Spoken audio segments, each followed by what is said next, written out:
The story of Methuselah, the oldest man who ever lived, 969 years, Bible stories.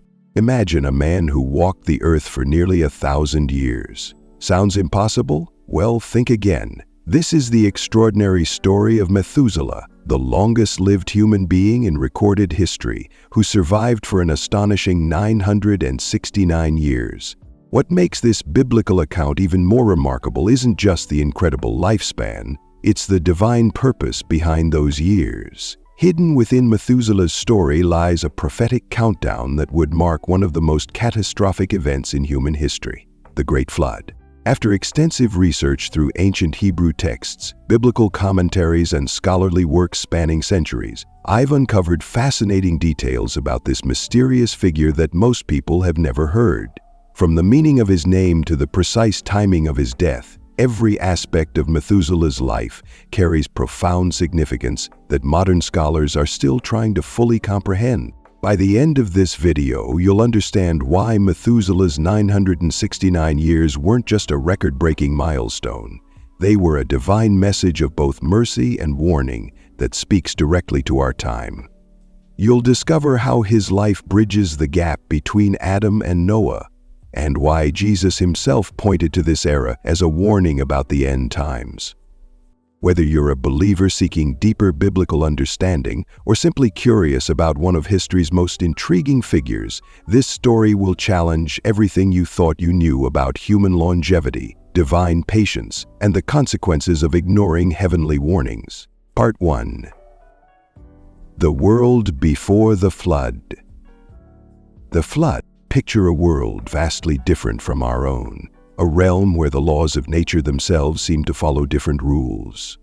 Before the Great Flood, before rain had ever fallen from the sky, Earth existed in a state of extraordinary wonder that modern minds can barely comprehend. This was the world into which Methuselah was born, a world that would vanish forever in the deluge that marked the end of his remarkable life. In the beginning, according to Genesis 2:5-6, there was no rain. Instead, streams came up from the earth and watered the whole surface of the ground.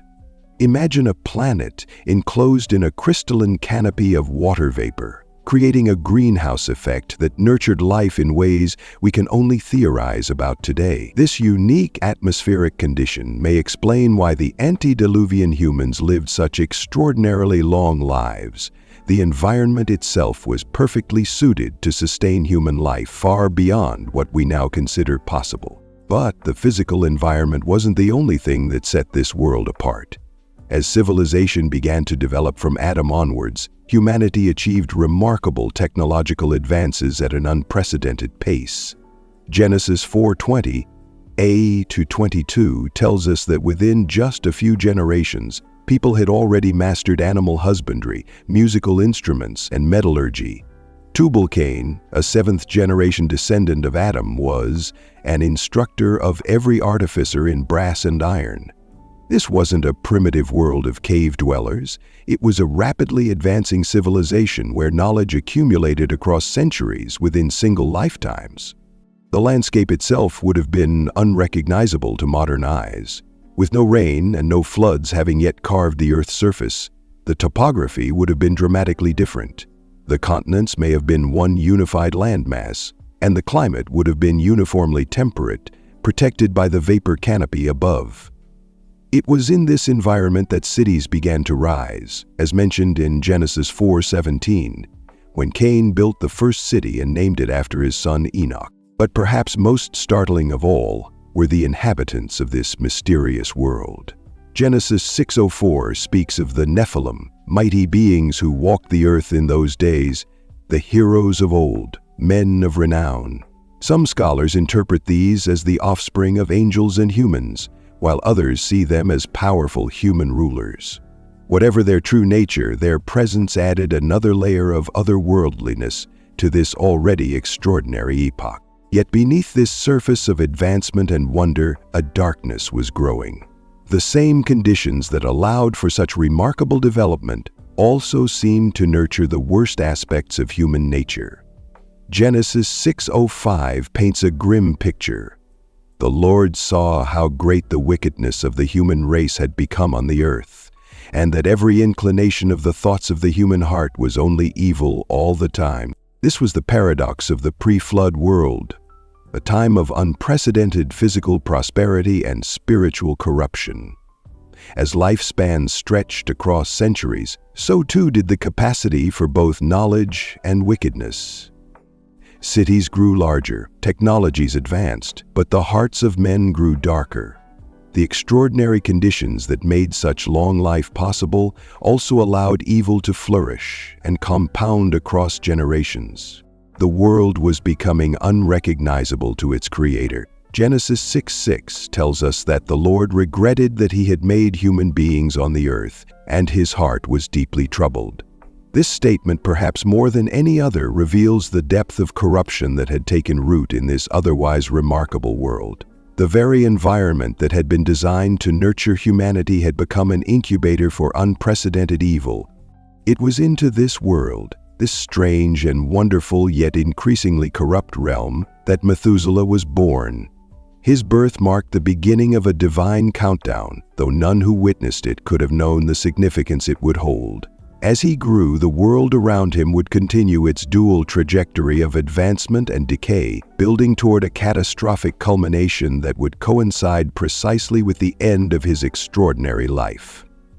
But Methuselah wasn't just any child born into this remarkable world. His lineage would prove to be as extraordinary as the era itself, carrying forward a thread of righteousness through an increasingly darkening age. For he was born to a man whose faith would shake the very foundations of what we understand about life and death. Part 2. The significance of Methuselah's lineage.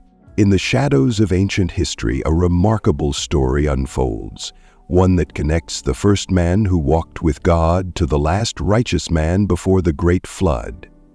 Methuselah's lineage isn't just a list of names in a genealogy. It's a carefully preserved chain of divine knowledge that would ultimately save humanity from complete destruction. Picture yourself in a world where men lived for centuries, where the air was different, where the earth was still young. This was the world into which Methuselah was born, the seventh generation from Adam. His father was no ordinary man. Enoch was known throughout the land as someone who walked so closely with God that people spoke of him in hushed, reverent tones. Genesis 5:24 tells us, Enoch walked faithfully with God. Then he was no more, because God took him away. This mysterious disappearance would leave an indelible mark on young Methuselah's life. But the story begins even earlier. Through his father, Methuselah had direct access to Adam himself.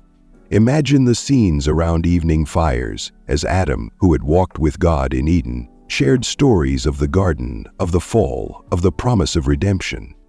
These weren't distant legends to Methuselah. They were first-hand accounts from someone who had experienced paradise and lost it.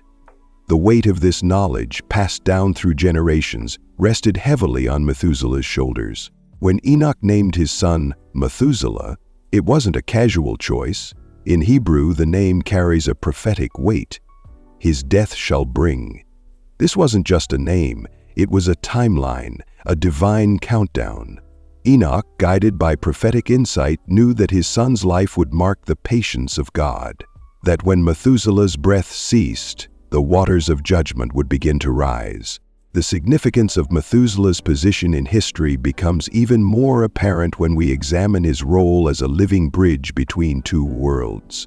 He was born when Adam still walked the earth, hearing first-hand accounts of creation. He would live to see his grandson Noah build an ark, preparing for a destruction that would reshape the planet. For nearly a millennium, Methuselah stood as a living testament to God's patience, a walking warning to a world that was rapidly descending into chaos. But perhaps the most dramatic aspect of Methuselah's story lies in his father's extraordinary departure. Enoch, at the remarkably young age of 365 years, simply vanished, taken by God, without experiencing death. Imagine the impact on Methuselah. His father, known for his righteousness, disappeared into eternity, leaving behind a son whose very name prophesied judgment. This event would have underscored the reality of divine intervention in human affairs and the importance of walking faithfully with God. As Methuselah grew older, he witnessed the world changing around him. The descendants of Cain built cities, developed music, and worked with bronze and iron. But with these advancements came increasing wickedness. The Nephilim, mighty ones, possibly the offspring of angels, began to appear on the earth.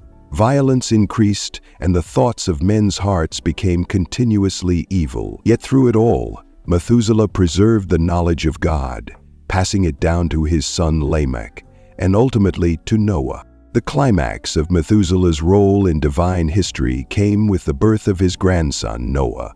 In a world where righteousness had become rare, Noah would be described as righteous, blameless among the people of his time. This wasn't coincidence. It was the fruit of Methuselah's faithful preservation of divine truth through generations of increasing darkness. As we look at this remarkable lineage, we see God's careful preservation of truth through a specific line of faithful men. From Adam to Seth, from Enoch to Methuselah, and finally to Noah, each generation played its part in maintaining the knowledge of God in a world that was rapidly forgetting its Creator. But Methuselah's role wasn't just about preserving the past. His life itself was a countdown to one of the most catastrophic events in human history. As his years stretched on, tension built in the divine timeline, marking the approaching moment when patience would give way to judgment. Part 3. The Divine Decanter. A 969-year warning. Picture, if you will, a world where time itself held divine significance, where every passing year was part of a cosmic countdown, ticking steadily toward an event that would reshape Earth's history forever. This was the world of Methuselah, and his very existence was a living timer set by God himself. The story begins with a name, a prophecy spoken at birth. When Enoch, a man who walked so closely with God that he would never taste death, named his newborn son Methuselah, he wasn't just giving him a common name. In ancient Hebrew, Methuselah carries a chilling prophecy: his death shall bring. But bring what? The answer would unfold over nearly a millennium. As the years began to accumulate, something extraordinary was happening. While other patriarchs lived long lives, Adam for 930 years, Seth for 912 years, Methuselah's life kept extending, surpassing them all. Every sunrise brought him closer to becoming the longest-lived human in history, but with each passing year, the world around him grew darker. Genesis provides us with a vivid picture of this antediluvian world. Cities rose from the dust, great works of metallurgy and music emerged, and human achievement reached heights we can barely imagine today. Yet alongside this progress, a spiritual darkness was spreading like a cancer through human society. The Bible tells us that the wickedness of man was great in the earth, and every imagination of the thoughts of his heart was only evil continually. Genesis 6 verse 05. Imagine Methuselah watching as generation after generation fell further into corruption. He had heard the stories of Eden directly from Adam, who was still alive for the first 243 years of his life. He witnessed the rise of the mysterious Nephilim, mighty ones of renown who filled the earth with violence. Through it all, his heart must have grown heavy with the knowledge that his very existence was a countdown to judgment. The mathematical precision of God's timeline is breathtaking. When we carefully examine the genealogies in Genesis 5, we discover something remarkable. Methuselah died in the very year of the flood. Not a year before, not a year after, but precisely when the waters began to cover the earth. This wasn't coincidence, it was divine choreography. Consider the weight of this reality. Every morning Methuselah woke up was another day of God's patience with humanity. Every year he celebrated another birthday was another year of mercy, extended to a world racing toward judgment. His life became the physical embodiment of Peter 3:9. The Lord is not slack concerning his promise, as some men count slackness, but is long-suffering toward us, not willing that any should perish, but that all should come to repentance. The tension mounted as Methuselah aged. His grandson Noah began building an ark, a massive ship on dry land in a world that had never seen rain. People must have mocked, but Methuselah knew. Perhaps he helped with the construction, or perhaps he simply watched, understanding that each nail driven into the ark's wooden frame was another tick of the divine clock. The drama reached its peak in Methuselah's 969th year. Imagine the scene. Noah's ark was complete. Animals were gathering two by two. The sky, which had never produced rain, began to darken with unprecedented clouds. And in this final year, Methuselah, the man whose very name prophesied this moment, drew his last breath. Then it happened. Genesis 7:11 tells us that all the fountains of the great deep broken up, and the windows of heaven were opened. The countdown that began with Methuselah's first cry ended with the first raindrops of the flood. God's patience had reached its limit, and judgment had arrived. But this divine countdown carries a message that echoes through the centuries to our present day. Jesus himself drew the parallel in Matthew 24:37. As it was in the days of Noah, so it will be at the coming of the Son of Man. Just as Methuselah's life was a countdown to the flood, we too are living in a time of God's patience, but that patience, like Methuselah's years, has a limit. As remarkable as this divine countdown was, it wasn't the only way Methuselah's life intersected with history. His position as a living bridge between Adam and Noah gave him a unique perspective on humanity's greatest fall and its coming judgment. Let's explore what it meant to be a witness to history's most pivotal moments. Part 4. Witness to history, a bridge between two worlds. Picture yourself standing at the dawn of human civilization, when the world was vastly different from what we know today. This was the extraordinary world that Methuselah witnessed, a world where the sky had never known rain, where giants walked among men, and where human knowledge accumulated not over decades, but centuries. As the grandson of Jared and son of Enoch, Methuselah stood at a unique crossroads in biblical history, his life spanning from the time of Adam to the great catastrophe of the flood.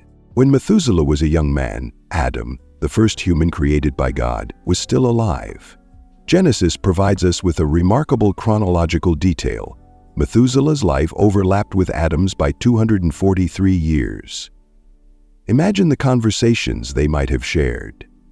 Adam, who had walked with God in the Garden of Eden, could have told young Methuselah firsthand about paradise lost. He could have described the moment of creation, the beauty of the untainted garden, and the tragic consequences of that first act of disobedience. The world Methuselah inhabited was one of extraordinary advancement. According to Genesis 4:21-22, by this time, humans had already developed sophisticated musical instruments and were working with bronze and iron. Cities were rising, agriculture was flourishing, and human knowledge was expanding at an unprecedented rate. This wasn't the primitive world many might imagine. It was an age of remarkable achievement, where human potential seemed limitless. But with this advancement came a darkness that grew deeper with each passing generation. Methuselah witnessed the emergence of the mysterious Nephilim, described in Genesis 6:04 as heroes of old, men of renown. These beings, whether fallen angels or powerful human rulers, contributed to the growing corruption of the world. Violence began to fill the earth, and the thoughts of human hearts turned continuously to evil. As decades turned to centuries, Methuselah watched as the world transformed. He saw the rise and fall of civilizations, the building of great cities, and the development of arts and crafts. But, more significantly, he witnessed humanity's gradual descent into wickedness. The contrast must have been stark. While human achievement reached new heights, moral character plummeted to new depths. Perhaps most poignantly, Methuselah experienced a unique family dynamic that illustrated this spiritual decline. His father, Enoch, was described as one who walked with God, so faithfully that God took him away without death. Yet his grandson Noah would be called to build an ark because the world had become so corrupt that God decided to start over. Imagine the weight of being the bridge between these two realities, between a father who never saw death because of his righteousness and a grandson who would witness the death of almost all humanity because of its wickedness. In his later years, Methuselah would have watched as Noah began building the ark. Can you imagine the scene? While others mocked and scorned, Methuselah might have been one of the few who understood the significance of what was coming. After all, his very name, "His death shall bring," was a prophetic warning of the impending catastrophe. The biblical account tells us that the Lord saw how great the wickedness of the human race had become on the earth, and that every inclination of the thoughts of the human heart was only evil all the time. Methuselah lived through this devastating transformation, watching as the world he had known in his youth became unrecognizable in its depravity. As we stand at this point in Methuselah's story, we must pause to consider the profound significance of his position in history. He wasn't just the longest living man, he was a living link between humanity's beginning and its near destruction, a witness to both paradise lost and judgment found. His life spanned virtually the entire pre-flood world, making him the ultimate historian of that age. But Methuselah's role as a witness to history carried an even deeper prophetic significance. His very existence would become a testament to both God's patience and his perfect timing. As we'll discover in our next section, the precise length of his life, 969 years, wasn't just a random number, but a divinely appointed countdown to one of the most momentous events in human history. Part 5. The Prophetic Message. Picture a world teetering on the edge of divine judgment, where the longest living man carried within his very name a warning of impending doom. This was the reality of Methuselah's era, a time when human wickedness had reached such heights that it grieved the heart of God himself. The story begins with an extraordinary moment: the naming of a child. Enoch, a man who walked so closely with God that he would later be taken directly to heaven, held his newborn son and received a divine revelation. The name he gave the child, Methuselah, wasn't just a collection of syllables. It was a prophecy wrapped in ancient Hebrew meaning, "His death shall bring," or "When he dies, it shall come." This prophetic naming becomes even more chilling when we examine the biblical timeline. With meticulous precision, the scriptures record that Methuselah lived exactly 969 years. But here's where the divine mathematics becomes breathtaking. His death occurred in the very same year as the Great Flood. Not a year before, not a year after, but precisely when the flood waters burst forth from the depths of the earth. Consider the weight of this timing. For nearly a millennium, this man's heartbeat served as a cosmic countdown clock. Every sunrise brought humanity one day closer to judgment. Every year that passed was another year of God's patience stretched to its limit. The biblical record tells us that during these centuries, human civilization advanced rapidly. Genesis 4:20, 2:22 describes the development of animal husbandry, musical instruments, and metalworking. Yet alongside this progress, a spiritual darkness was deepening. The world of Methuselah's time was marked by extraordinary violence and corruption. Genesis 6:05 paints a grim picture. The Lord saw how great the wickedness of the human race had become on the earth, and that every inclination of the thoughts of the human heart was only evil all the time. This wasn't just casual sin, this was a complete rejection of divine authority, a world where evil had become the norm rather than the exception. As Methuselah aged, the signs of impending judgment multiplied. The mysterious Nephilim walked the earth, mighty men of renown, whose very existence spoke of boundaries crossed and divine order violated.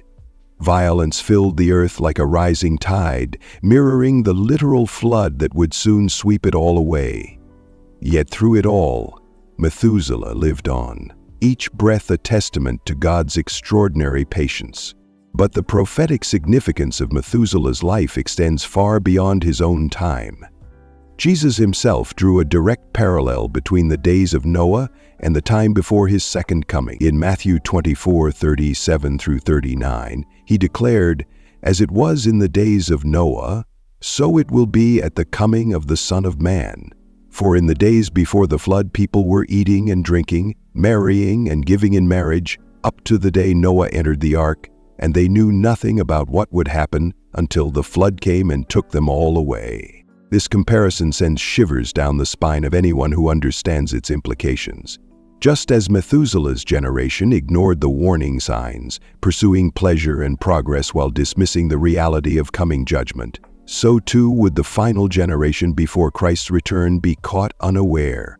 The parallels are striking: technological advancement, moral decay, and a society too busy with its own pursuits to notice the gathering storm clouds of divine judgment. The final days of Methuselah's life must have been heavy with prophetic weight. His grandson Noah had completed the ark, preaching righteousness to a world that refused to listen. The animals were gathering, drawn by divine command to their place of safety, and when Methuselah drew his last breath, it was as if a divine timer had reached zero. The floodgates of heaven opened, and judgment fell upon a world that had exhausted its last chance for repentance. This prophetic message echoes through time to our own day. We stand, perhaps, in a moment similar to Methuselah's final years, a time when divine patience still holds back judgment, when warnings are still being given, when the ark door of salvation through Christ still stands open. But, like the flood of Noah's day, this period of grace will not last forever. As we consider the prophetic weight of Methuselah's life, we must ask ourselves, are we heeding the warnings that God is giving to our generation? What lessons can we learn from a world that ignored divine patience until it was too late? Let's explore how these ancient truths apply directly to our modern lives. Part 6. Lessons for today. In the fading light of an ancient world, Methuselah stood as the last living link to humanity's beginning. Picture this: a man who had walked with Adam himself, who had heard first-hand accounts of Eden, now watching as his grandson Noah hammered away at an enormous ark. The weight of nearly a millennium of memories pressed upon his shoulders as he witnessed the final days of a world spiraling into darkness. Imagine walking through the bustling streets of the antediluvian world with Methuselah. The air was different then. A crystalline canopy of waters above made every sunrise shimmer with otherworldly beauty. Cities rose like monuments to human achievement, their towers reaching toward heaven itself. But beneath this facade of progress lurked a growing shadow. Violence filled the streets, corruption poisoned the hearts of men, and the very thoughts of humanity had become, as Genesis 6:5 tells us, only evil continually. Methuselah had seen it all unfold. He had witnessed the slow decay of human morality across generations. He had watched as the teachings of Adam, stories of walking with God in the cool of the evening, faded into distant memory for most. Yet here he was, 969 years of living testimony to God's patience, still standing as a silent warning of what was to come. Consider the profound irony. In a world where people lived for centuries, they had become more short-sighted than ever. They built cities that would last millennia, but couldn't see the flood on the horizon. They developed technologies we can barely comprehend today, yet failed to understand the most basic spiritual truths. As Jesus would later say in Matthew 24:38-39, "For as in the days before the flood, they were eating and drinking, marrying and giving in marriage, until the day that Noah entered the ark, and did not know until the flood came and took them all away." The parallels to our modern world are striking. Like Methuselah's generation, we live in an age of unprecedented technological advancement. Our cities reach higher than ever before, our knowledge expands exponentially, and like them, we often mistake God's patience for his absence. But Methuselah's story teaches us 4 crucial lessons that resonate with haunting relevance today. First, God's patience has a purpose. Every year of Methuselah's life was an expression of divine mercy, giving humanity time to repent. Today, as 2 Peter 3:9 reminds us, God is not slow about his promise, but is patient toward you, not wishing for any to perish, but for all to come to repentance. Second, time is a gift with limits. When Methuselah died, the flood came. His very name, his death shall bring, was a prophecy of judgment. In our own time, we face a similar countdown. Each sunrise is both a gift of grace and a ticking clock, urging us toward spiritual awakening before it's too late. Third, longevity isn't the same as legacy. Despite living 969 years, we know remarkably little about Methuselah's personal achievements. Compare this to his father Enoch, who lived only 365 years, but walked with God and was not, for God took him. The lesson is clear. It's not how long you live, but how you live that matters. Finally, and perhaps most critically, judgment is both certain and sudden. The people of Methuselah's day had no conception that their world could end. They had never seen rain, let alone a flood. Yet when judgment came, it came swiftly and completely. Jesus warned that his return would be similarly unexpected. Like a thief in the night, 1 Thessalonians 5:02. As Methuselah's story reaches its climax, we find him in his final days, perhaps watching Noah's Ark near completion. Did he understand that his death would mark the beginning of the end? Did he see in the gathering storm clouds the fulfillment of his father Enoch's prophecies? We can only imagine the weight of knowledge he carried, knowledge that his very breath was God's timekeeper for humanity. In our own time, as we face unprecedented global challenges and moral decay eerily similar to Methuselah's era, his story calls us to urgent reflection. Are we like the people of his time, building lives on shifting sands while ignoring divine warnings? Or will we heed the lessons of history's longest living man and recognize that every heartbeat is a gift of grace, every moment an opportunity for redemption? As we stand at this crucial moment in history, Methuselah's life beckons us to look beyond our temporary accomplishments to eternal truths. His story isn't just ancient history. It's a mirror reflecting our own choices, our own time of grace, and our own approaching appointment with divine justice. As we close this remarkable journey through the life of Methuselah, we've uncovered far more than just the story of history's longest living man. We've discovered a divine masterpiece of patience, prophecy, and purpose that speaks powerfully to our present moment. Think about it. Methuselah's 969 years weren't just a record to be marveled at. They were God's mercy in motion, a living countdown giving humanity nearly a millennium to turn back from destruction. His life spanned from Adam to Noah, witnessing humanity's greatest achievements and its deepest corruption. And in the end, his very death marked the moment when divine patience gave way to divine justice. But here's the challenging question that should keep us awake at night. If we're living in days that Jesus himself compared to the time of Noah, what does Methuselah's story mean for us? Are we, like his generation, building our lives on borrowed time? Are we mistaking God's patience for his approval? The clock is ticking, just as it did in Methuselah's day. But unlike his generation, we have the advantage of hindsight. We can see how their story ended. The question is, will we write a different ending for our own? I want to hear your thoughts on this. How does Methuselah's story resonate with your own understanding of divine patience and judgment? What parallels do you see between his world and ours? Share your insights in the comments below.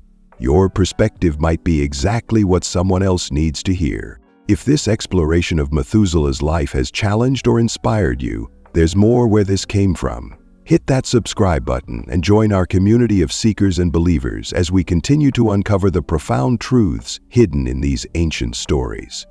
Ring that notification bell too. You won't want to miss our next deep dive into biblical history. Thank you for taking this journey with me through one of Scripture's most fascinating lives. Remember, Methuselah's years were numbered, and so are ours. The question isn't how long we'll live, it's what we'll do with the time we have.